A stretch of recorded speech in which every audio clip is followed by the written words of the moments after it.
Leitura diária da Bíblia. Hoje, dia 9 de junho de 2024, iremos ler os capítulos 12 e 13 de Neemias. A lista dos sacerdotes e dos levitas. Capítulo 12. Estes foram os sacerdotes e os levitas que voltaram para Zorobabel, filho de Sealtiel, e com Jesua: Seraías, Jeremias, Esdras, Amarias, Maluque, Atos, Secanias, Reum, Meremote, Idô, Gineton, Abias, Miamim, Maadias, Bilgá, Semaías, Joiaribe, Zedaías, Salu, Amoque, Ilquias e Gedaías. Esses foram os chefes dos sacerdotes e seus colegas nos dias de Jesua: Binui, Cadmiel, Serebias, Judá e também Matanias, o qual, com seus colegas, estavam encarregados dos cânticos de ações de graças. Baquibuquias e Uni, seus colegas, ficavam em frente deles para responder-lhes. Jesua foi o pai de Joiaquim. Joiaquim foi o pai de Eliasibe. Eliasibe foi o pai de Joiada. Joiada foi o pai de Jonatas. Jonatas foi o pai de Jadua. Nos dias de Joiaquim, estes foram os líderes das famílias dos sacerdotes: da família de Seraías, Meraías; da família de Jeremias, Ananias; da família de Esdras, Mesulão; da família de Amarias, Joanã; da família de Maluque, Jonatas; da família de Secanias, José; da família de Arim, Adiná; da família de Meremote, Elcai; da família de Idô, Zacarias; da família de Gineton, Mesulão; da família de Abias, Zicre; da família de Miniamim e de Maadias, Piltai; da família de Bilga, Samua; da família de Semaías, Jonatas; da família de Joiaribe, Matenai; da família de Gedaías, Uzi; da família de Salai, Calai; da família de Amoque, Eber; da família de Ilquias, Asabias; da família de Gedaías, Natanael. Nos dias de Eliasibe, o chefe das famílias dos levitas e dos sacerdotes Joiada, Joanã e Jadua foram registrados durante o reinado de Dario, o persa. Os chefes das famílias dos descendentes de Levi até a época de Joanã, filho de Eliasibe, foram registrados nos livros das crônicas.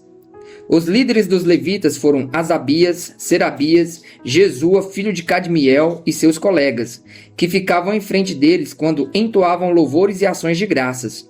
Um grupo respondia ao outro conforme prescrito por Davi, homem de Deus. Matanias, Baquebuquias, Obadias, Mesulão, Talmon e Acube eram porteiros. Vigiavam os depósitos localizados juntos às portas. Eles serviram nos dias de Joiaquim, filho de Jesua, neto de Josadag, e nos dias do governador Neemias e de Esdras, sacerdote e escriba. A dedicação dos muros de Jerusalém. Por ocasião da dedicação dos muros de Jerusalém, os levitas foram procurados e trazidos de onde moravam para Jerusalém para celebrarem a dedicação alegremente, com cânticos e ações de graças, ao som de símbolos, harpas e liras. Os cantores foram trazidos dos arredores de Jerusalém, dos povoados dos Netofatitas, de Bet-Gilgal e das regiões de Gebá e de Asmavete, pois esses cantores haviam construído povoados para si ao redor de Jerusalém. Os sacerdotes e os levitas se purificaram cerimonialmente e depois purificaram também o povo, as portas e os muros. Ordenei aos líderes de Judá que subissem ao alto muro. Também designei 2 grandes coros para darem graças. Um deles avançou em cima do muro para a direita até a porta do esterco.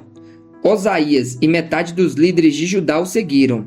Azarias, Esdras, Mesulão, Judá, Benjamim, Semaías, Jeremias e outros sacerdotes com trombetas, além de Zacarias, filho de Jonatas, neto de Semaías, bisneto de Matanias, que era filho de Micaías, neto de Zacur, bisneto de Asaf, e seus colegas Semaías, Azarreel, Milalai, Gilalai, Maai, Natanael, Judá e Anani, que tocavam os instrumentos musicais prescritos por Davi, homem de Deus. Esdras, o escriba, ia à frente deles. À porta da fonte, eles subiram diretamente os degraus da cidade de Davi. na subida para o muro e passaram sobre a casa de Davi até a porta das águas, a leste. O segundo coro avançou no sentido oposto. Eu os acompanhei quando iam sobre o muro, levando comigo a metade do povo. Passamos pela Torre dos Fornos até a Porta Larga, sobre a Porta de Efraim, a Porta de Gesaná, a Porta do Peixe, a Torre de Ananeel e a Torre do Sem, indo até a Porta das Ovelhas. Junto à Porta da Guarda paramos. Os dois coros encarregados das ações de graças assumiram seus lugares no templo de Deus, o que também fiz, acompanhado da metade dos oficiais e dos sacerdotes Eliaquim, Maazéias, Miniamim, Micaías, Elionai, Zacarias e Ananias, com as suas trombetas, além de Maazéias, Semaías, Eleazar, Uzi, Joanã, Malquias, Elão e Ézer. Os coros cantaram sobre a direção de Jezraías, e naquele dia, contentes como estavam oferecendo grandes sacrifícios, pois Deus os enchera de grande alegria. As mulheres e as crianças também se alegraram, e os sons da alegria de Jerusalém podiam ser ouvidos de longe. Naquela ocasião, foram designados alguns encarregados dos depósitos onde se recebiam as contribuições gerais, os primeiros frutos e os dízimos. Das lavouras que haviam em torno da cidade, eles deveriam trazer para os depósitos as porções exigidas pela lei para os sacerdotes e para os levitas. E de fato, o povo de Judá estava satisfeito com os sacerdotes e os levitas que ministravam no templo. Eles celebravam o culto ao seu Deus e o ritual de purificação, dos quais também participavam os cantores e os porteiros, de acordo com as ordens de Davi e do seu filho Salomão. Pois muito tempo antes, nos dias de Davi e de Asaf, havia dirigentes dos cantores e pessoas que dirigiam os cânticos de louvor e de graças a Deus. Assim, nos dias de Zorobabel e de Neemias, todo Israel contribuía com ofertas diárias para os cantores e para os porteiros. Também separavam a parte pertencente a outros levitas, e os levitas separavam a porção dos descendentes de Arão. As últimas reformas realizadas por Neemias. Capítulo 13. Naquele dia, o livro de Moisés foi lido em alta voz diante do povo, e nele achou-se escrito que nenhum amonita ou moabita jamais poderia ser admitido no povo de Deus, pois eles, em vez de darem água e comida aos israelitas, tinham contratado Balaão para invocar maldição sobre eles. O nosso Deus, porém, transformou a maldição em bênção. Quando o povo ouviu essa lei, excluiu de Israel todos os que eram de ascendência estrangeira. Antes disso, o sacerdote Eliasibe tinha sido encarregado dos depósitos do templo de nosso Deus. Ele era parente próximo de Tobias e lhe havia cedido uma grande sala, anteriormente utilizada para guardar as ofertas de cereal, o incenso, os utensílios do templo e também os dízimos do trigo, do vinho novo e do azeite prescrito para os levitas, para os cantores e para os porteiros, além das ofertas para os sacerdotes. Mas, enquanto tudo isso estava acontecendo, eu não estava em Jerusalém, pois no 32º ano do reinado de Artaxerxes, rei da Babilônia, voltei ao rei. Algum tempo depois, pedi sua permissão e voltei para Jerusalém. Aqui soube do mal que Eliasibe fizera ao ceder uma sala a Tobias nos pátios do templo de Deus.